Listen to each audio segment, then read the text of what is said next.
Bonjour à toutes et à tous et bienvenue dans ce nouveau numéro de This is Paris, le rendez-vous incontournable des amoureux du Paris Saint-Germain. Aujourd'hui au programme, retour sur le déplacement difficile à Angers sans le coach testé positif au Covid. La verdad que es una situación nueva para nosotros, nunca habíamos estado sin él. Avec déjà 300 matchs au compteur, le capitaine Marquinhos revient sur ses 8 années dans la capitale française et les prochaines à venir. 300 matchs, je pense que je peux faire encore beaucoup de matchs et me donner à fond pour ce maillot. Et enfin, le PSG féminin débute sa campagne 2021 avec un test difficile à domicile contre Bordeaux. Sarah n'avait pas marqué encore cette saison. On en avait parlé un petit peu avant le match et je lui avais dit bon, c'est peut-être le moment de scorer. Vous regardez This is Paris. You're watching This is Paris. 3 jours après la victoire en Trophée des Champions, le Paris Saint-Germain retrouve le championnat avec un déplacement à Angers sous la neige. Mauricio Pochettino, contrôlé positif au Covid, n'est pas du voyage. Ce sont les assistants Jesus Pérez et Miguel D'Agostino qui mènent alors l'équipe au stade Raymond Kopa.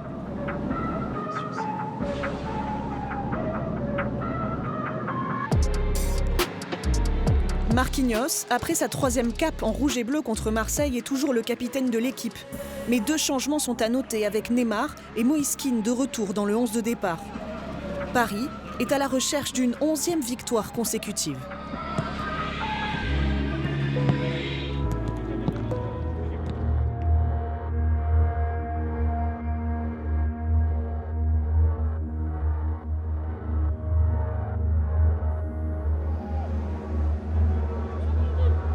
Sous la pluie et sur un terrain difficile, ce sont les Angevins qui se procurent la première occasion avec Pierrick Capel à la 5e minute, dont la frappe enroulée est déviée par Keylor Navas.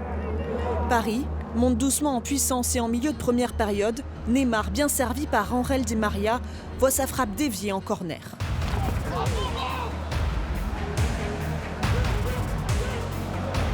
À l'approche de la mi-temps, encore une occasion côté parisien avec Alessandro Florenzi.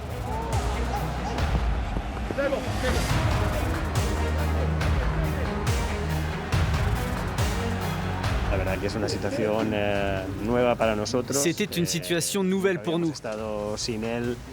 Nous n'avons jamais coaché sans lui sur le banc.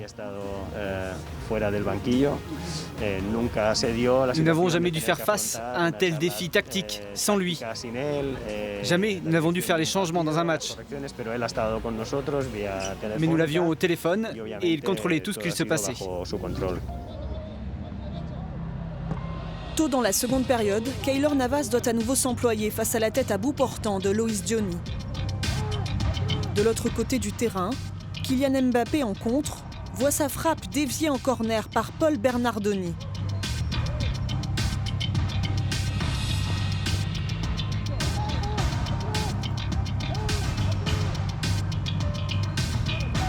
À 20 minutes de la fin, un nouveau centre de Florenzi trouve Layvin Kurzawa qui reprend de volée. L'international français inscrit le seul but de ce match, son 14e avec le Paris Saint-Germain et le demi-800e du club en Ligue 1. Le plus important est assuré, Paris est de retour aux commandes du championnat. C'était un match très difficile sur un terrain compliqué contre une équipe qui fermait bien les espaces. Mais le plus important, c'est cette victoire. Nous sommes très heureux.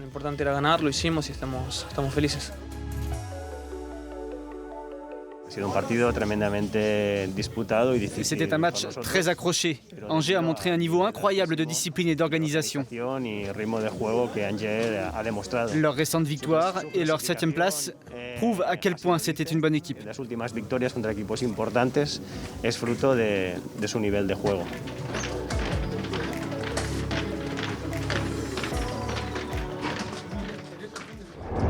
Pur produit du centre de formation, championne de France U19 en 2016 avec les Rouges et Bleus, Grace Gayoro est une référence au milieu du terrain, tant au Paris Saint-Germain qu'en équipe de France.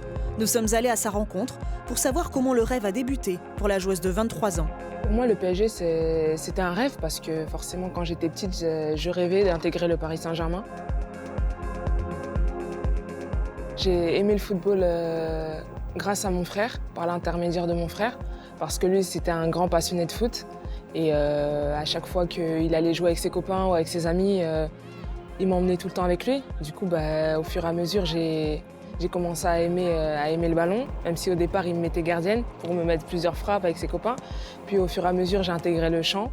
Et puis j'ai commencé à prendre du plaisir, à vouloir tout le temps être avec lui.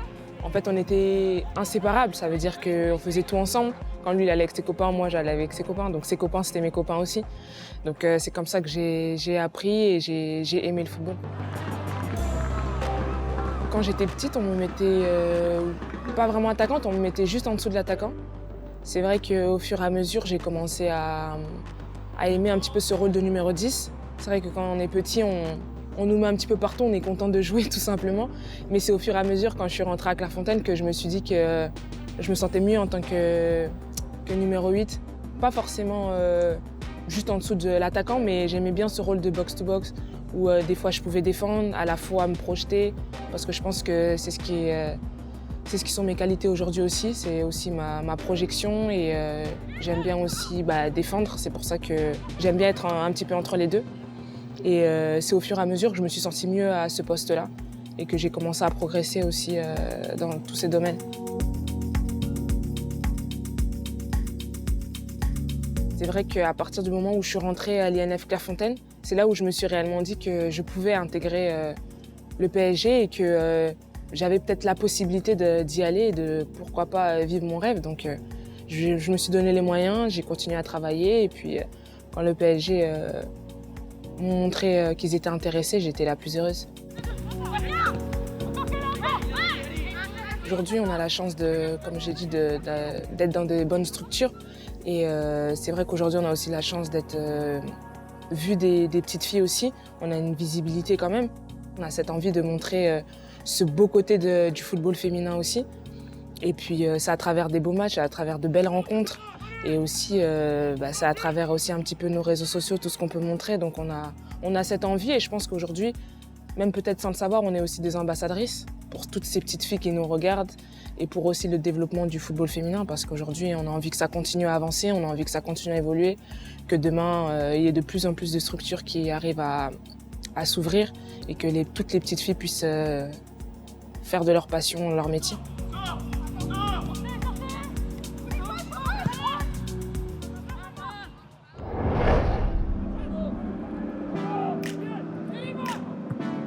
Paredes, Di Maria, space for Florenzi. The cross is a good one. It'll come for Kurzawa, who finds the back of the net with a fantastically struck volley. À Angers, pour la 20e journée du championnat, Layvin Kurzawa a fait basculer le match avec une reprise du gauche chirurgicale. Il s'agit peut-être de son premier but de la saison, mais le joueur de 28 ans a l'habitude des panneaux de score. C'est en octobre 2015 contre Saint-Étienne que Layvin ouvre son compteur pour sa 5e apparition seulement sous le maillot parisien.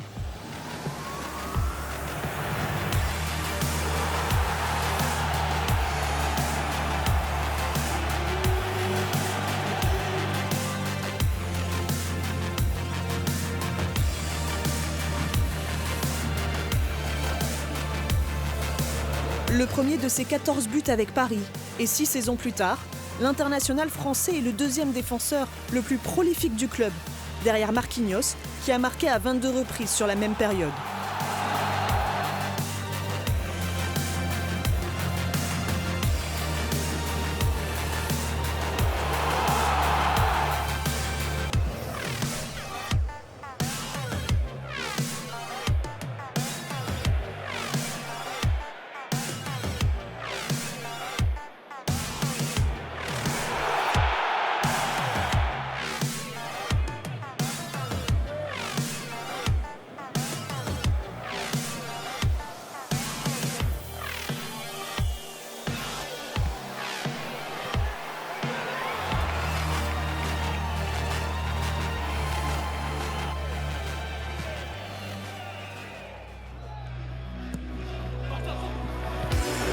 Layvin ne s'est pas seulement illustré en championnat, mais aussi en 2017 contre Anderlecht, où il rentre dans l'histoire. Il devient le seul défenseur à ce jour à réaliser le coup du chapeau en Ligue des Champions.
Sur ces 14 buts, pas moins de 10 ont été inscrits à domicile. En août 2017, le jour où Neymar a débuté au Parc des Princes, Layvin s'est illustré avec le plus beau but du match. Après 5 saisons sous le maillot parisien, Layvin Kurzawa a prolongé son contrat jusqu'en 2024, ce qui lui laisse encore du temps pour assurer le spectacle. À venir dans This is Paris, le capitaine Marquinhos revient sur ses 300 matchs en rouge et bleu. L'équipe féminine de son côté va tenter de poursuivre sa série d'invincibilité au sommet du classement. Et enfin, nous jetterons un coup d'œil aux statistiques avant le match contre l'Orient.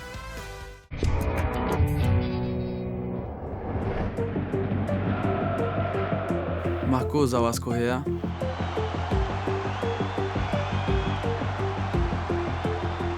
Marquinhos. 300 matchs pour le Paris Saint-Germain. 53 fois capitaine. 6 fois champion de France. 5 Coupes de France. 6 Coupes de la Ligue. 27 buts. Et ça montre la fierté, tout ce que tu voulais, tu as ambitionné quand tu arrives dans un club. Tu as réussi à être régulière, tu as grandi dans ton esprit, tu as grandi dans tes performances. Pour faire 300 matchs, c'est pas évident et pas facile. Alors qu'aujourd'hui, je mets ma tête au lit et je suis satisfait et content d'avoir accompli cet objectif. C'était impressionnant parce que 19 ans, tu arrives dans un vestiaire, il n'y a que des champions, des mecs que tu regardes beaucoup à la télé, que tu les voyais tous les week-ends. Venir ici, Thiago, ça a été vraiment dans ce moment-là, c'était une personne que j'ai idolâtré beaucoup. C'était pas un ami encore, c'était pas un proche. Je voyais qu'à la télé, je voyais jouer, je lui disais il est trop fort. Et voilà, une semaine après, tu es ici dans le vestiaire avec lui. Ibra, la même chose, beaucoup d'autres joueurs. Après, j'arrive au même moment qu'il a dit. On était adversaires et lui, ça a été vraiment un grand joueur de la Serie A. C'était impressionnant, c'était des grands joueurs. Mais quand ça a été sur le terrain, j'ai essayé d'apprendre un maximum avec eux, de faire mes matchs, faire mes performances, gagner en confiance pour pouvoir un jour aussi être un joueur important dans l'équipe. Beaucoup de personnes ne me connaissaient même pas. Un joueur qui arrive très très jeune d'Italie, qui a joué pas beaucoup, juste 1 an en Italie. Après, il vient dans un grand club avec grands joueurs. Voilà, ça a été un bon premier match pour montrer de quoi j'étais capable. Je savais de mes qualités. J'ai voulu montrer à tout le monde qu'il y avait quelqu'un qui est venu ici pour se donner, pour ramener cette équipe dans un plus grand niveau. Et même si j'étais jeune encore, je voulais faire mon mieux. Et voilà, c'est ça que j'ai pensé dans ce match.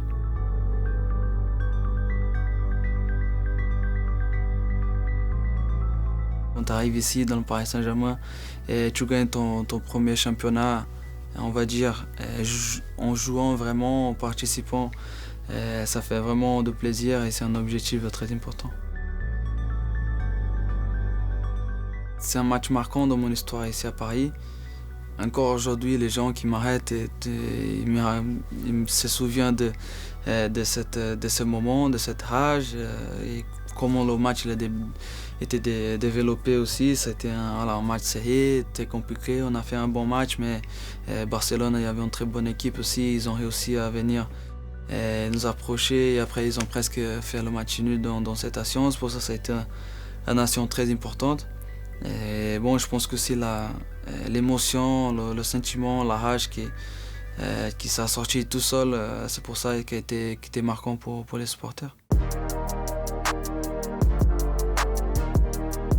Si j'ai confiance dans mes qualités, si je peux prendre un ballon sans avoir besoin de faire une faute, prendre un carton, prendre le ballon pour mon équipe et continuer à jouer et à faire un contre-attaque par exemple. Voilà, je pense que je dois plus me concentrer à prendre ce ballon et le prendre pour moi, pas que faire une faute et que le ballon il continue pour l'autre équipe.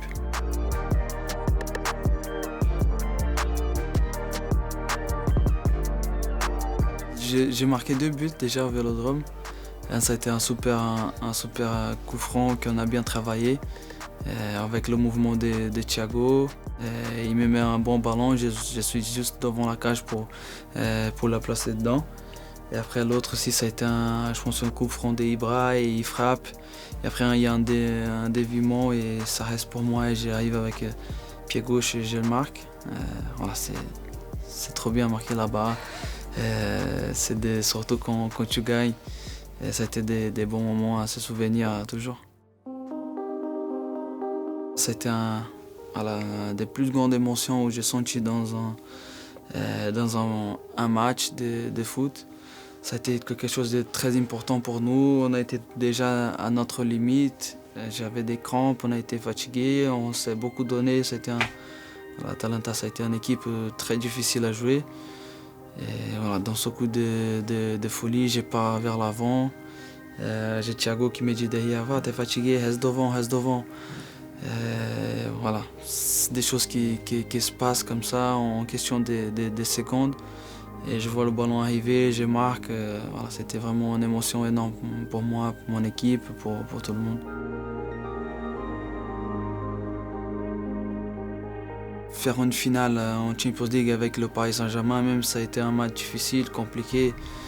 On a perdu, on a Paris aussi, mais si je te dis des sensations et voilà, vraiment d'importance, je pense que ce match c'était un des plus importants pour moi. Mais voilà, j'ai des autres matchs qui peut-être que j'ai joué mieux, particulièrement en parlant des performances.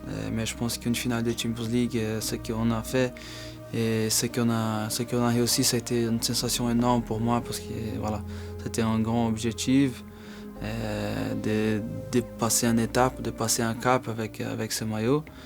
Et je pense qu'on a réussi, c'est pour ça que c'était une bonne sensation.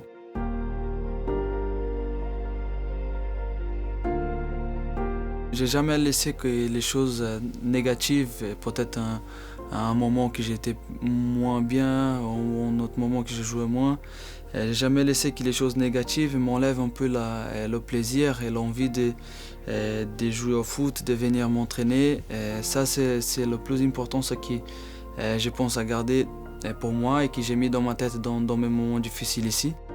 Mais le club nous a toujours rassurés de l'importance que j'avais ici. C'est pour ça que, voilà, au dernier moment, j'ai toujours resté ici au Paris Saint-Germain parce qu'ils m'ont toujours ouvert les portes, ils m'ont donné l'opportunité, ils ont montré ce qui j'ai été important dans le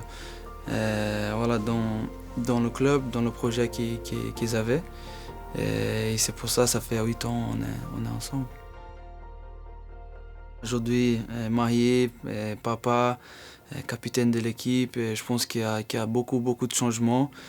Ça fait presque 8 ans déjà ici à Paris, dans une belle aventure ensemble. C'est magnifique et je pense qu'encore jeune, 26 ans, 300 matchs, je pense que je peux faire encore beaucoup de matchs et voilà, me donner à fond pour ce maillot.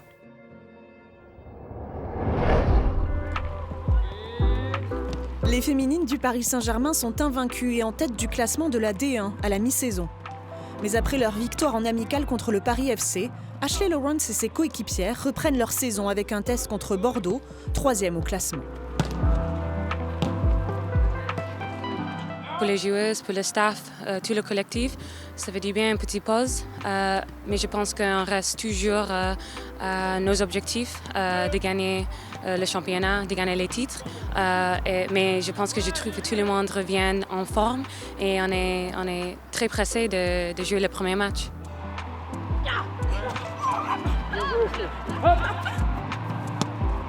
On a rechargé les batteries et puis on s'est à nouveau préparé depuis une quinzaine de jours pour bien débuter notre championnat, bien débuter aussi 2021 et on va avoir la tâche assez difficile avec ce premier match face à Bordeaux qui est le 3e du championnat.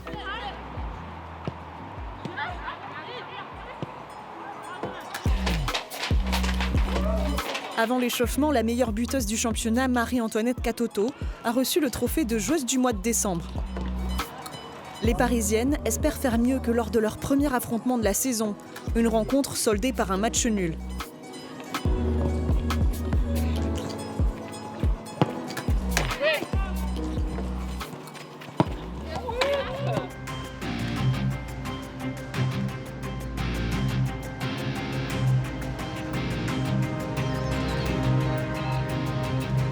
La Brésilienne Formiga se procure la première occasion du match. Une frappe de loin, après une nette domination parisienne.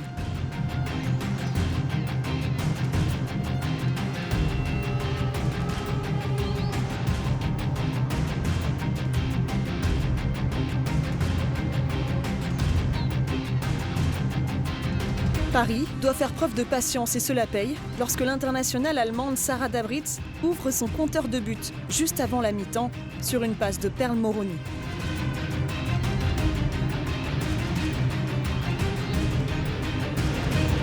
C'est vrai que Sarah n'avait pas marqué encore cette saison. On en avait parlé un petit peu avant le match et j'avais dit bon, c'est peut-être le moment de scorer. Il fait du bien parce qu'il soulage en même temps l'équipe, les efforts qui ont été fournis. On aurait pu marquer peut-être un peu avant parce qu'on a eu quand même 2-3 belles situations. Après la pause, Paris continue de pousser pour s'assurer la victoire, tandis que Bordeaux espère profiter d'une contre-attaque. Mais ni Sandy Baltimore, ni Formiga ne parviennent à faire la différence de loin.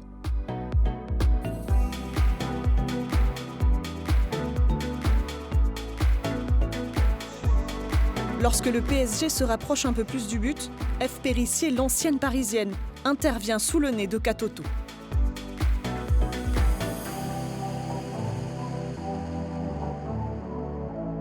Paris l'emporte 1-0 et reste invaincu en tête du classement devant Lyon.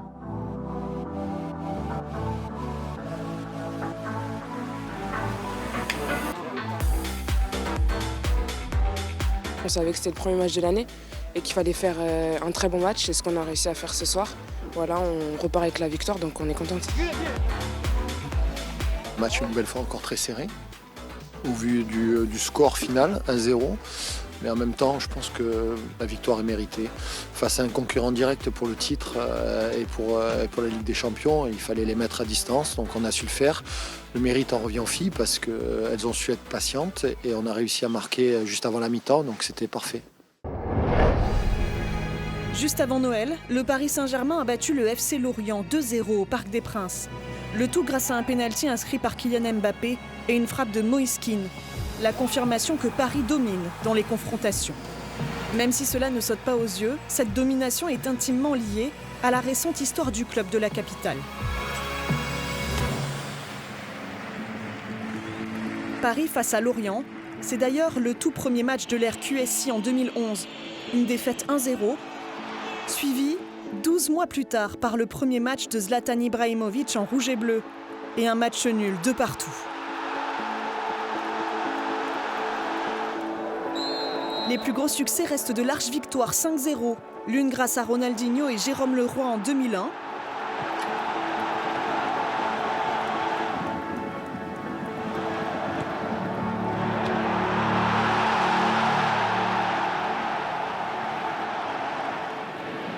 l'autre avec Lucas et ses coéquipiers 15 ans plus tard.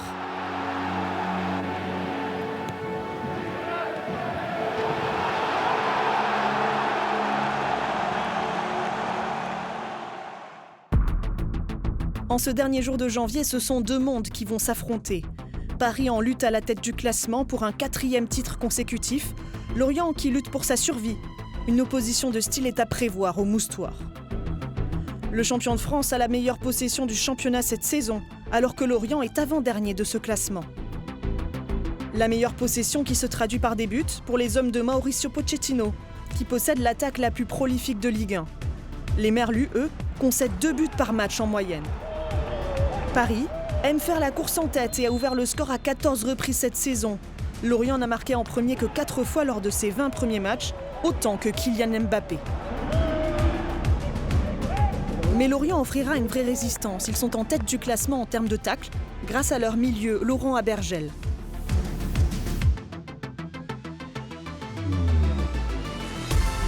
Il Il faudra être combatif, parce que Paris a l'habitude d'évincer ses adversaires dans son propre camp. Le PSG domine le classement du nombre de passes dans les 30 derniers mètres. Ils en réalisent 2 fois plus que leur futur hôte. Avec Marco Verratti, Neymar et Ángel Di María en haut du classement. Les deux équipes s'affrontent au stade du Moustoir pour le compte de la 22e journée. 34e confrontation entre les deux équipes. Paris est à la recherche d'une 12e victoire consécutive contre les Merlus.